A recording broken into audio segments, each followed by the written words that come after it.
ایک اور بڑا عجب فینومنا ہے، جب بھی تکبر کی بات ہوتی ہے نا تو لوگوں کے ذہنوں میں خیال آتا ہے یہ تو امیر کرتے ہیں، ہم تو ہیں غریب، میں کہاں سے تکبر کروں گا، ویسے نوکری والا آدمی ہوں۔ یہ ہے شیطان کا وار۔ ہاں، علماء نے تکبر کے 8 ریزنز لکھے ہیں، اور اس میں جو مال ہے نا وہ تیسرے نمبر پر آتا ہے، مال پہلے نمبر پر نہیں ہے۔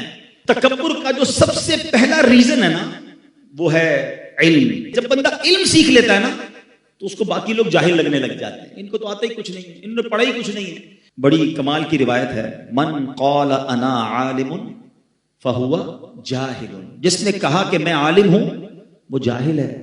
علم ضرور سیکھیں، مگر سیکھنے کے بعد کسی اور کو جس نے نہیں پڑھا اس کو اپنے سے کمتر نہیں سمجھنا، یہی تکبر ہے۔ سیکنڈ ریزن آف تکبر، وہ فرمایا عبادت۔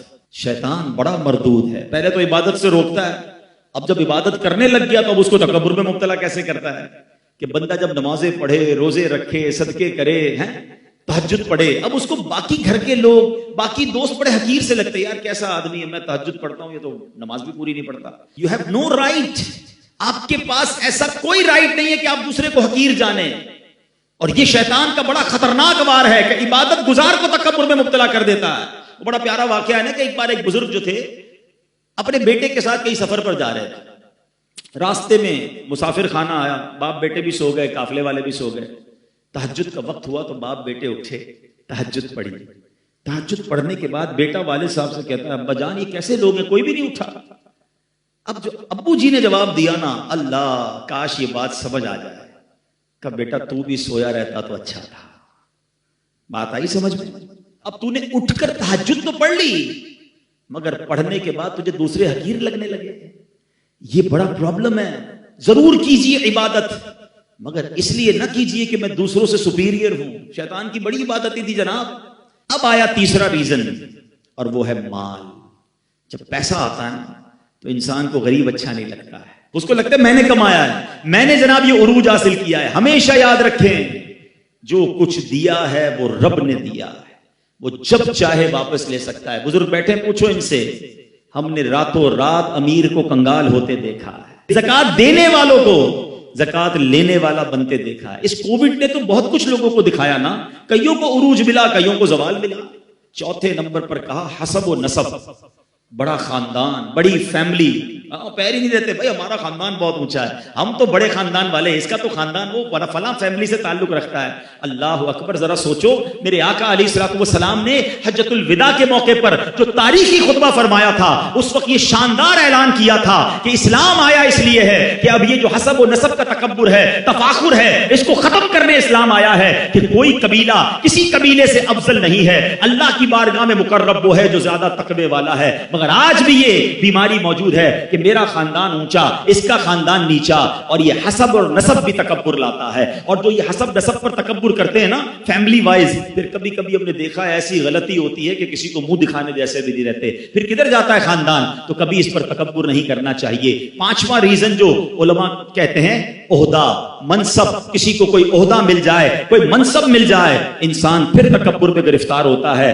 حالانکہ یہ عہدے، یہ کرسیاں یہ چند دنوں کی ہوتی ہیں، اس پر تکبر نہیں کرنا چاہیے۔ چھٹا، کامیابیاں۔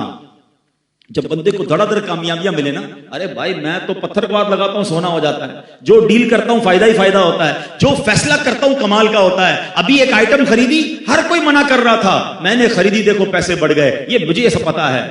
یہ انسان کو مبتلا کرتا ہے تکبر میں۔ ارے تمہاری کیا اوقات ہے، میری کیا اوقات ہے، اللہ مہربانیاں کر رہا ہے اور تم اتراتے جا رہے ہو۔ ہونا تو یہ چاہیے کہ وہ عطائیں فرمائے تو ہم سر اور جھکائیں۔ دنیا کا دستور ہے، درخت پر جب پھل لگتے ہیں نا وہ درخت جھکتا رہتا ہے، جھکتا رہتا ہے، جتنا پھلدار ہوتا ہے اتنا جھکتا ہے، جس کے کانٹے لگے ہوتے ہیں وہ سیدھا کھڑا ہوتا ہے۔ کامیابیاں ملیں یہ اللہ کی عطا ہے، اور شکر کرو اور عاجزی کرو، اتراؤ نہیں۔ ساتواں سبب علماء کہتے ہیں حسن و جمال۔ کوئی خوبصورت اللہ نے کسی کو بنایا، اس کے بھی اسٹائل عجیب و غریب ہو جاتے ہیں، اس کو کوئی سانولا آدمی اچھا نہیں لگتا ہے، کہتا ہے یار دیکھو اس کا رنگ کیسا ہے، اس کا قد کیسا ہے، اس کا انداز کیسا ہے۔ توبہ توبہ توبہ۔ ارے اللہ کے بندوں، اگر اللہ نے تمہیں اچھی شکل صورت دی ہے نا تو اللہ کا اور شکر ادا کرو کہ اللہ زوال نعمت سے بچانا اور میرے مالک ادھر تو اچھی شکل دے دی، قیامت میں بھی چمکتا چہرہ دینا۔ کیا فائدہ ایسی شکل کا کہ ادھر خوبصورت شکل ہو اور قیامت کے دن چہرہ سیاہ ہو جائے۔ اللہ اس دن کی خوبصورتی عطا فرمائے، اس دن کا چمکتا چہرہ عطا فرمائے۔ کتنی پیاری دعا ہمیں اسلام سکھاتا ہے، آئینہ دیکھو تو دعا کرو، اللہم حسنت خلقی فحسن خلقی، اے اللہ میرا چہرہ تو اچھا بنا دیا، میرے اخلاق بھی اچھے کر دے، اے اللہ چہرہ تو اچھا بنایا، باطن بھی اچھا کر دے۔ تو کبھی بھی اگر اللہ نے حسن و جمال دیا ہے تو تکبر نہ کرنا۔ ہم نے اچھے اچھے چہروں والوں کو بیماریاں لگ کے چہرے بگڑتے دیکھا، بستر پر پڑتے دیکھا، اور زمین کھا گئی۔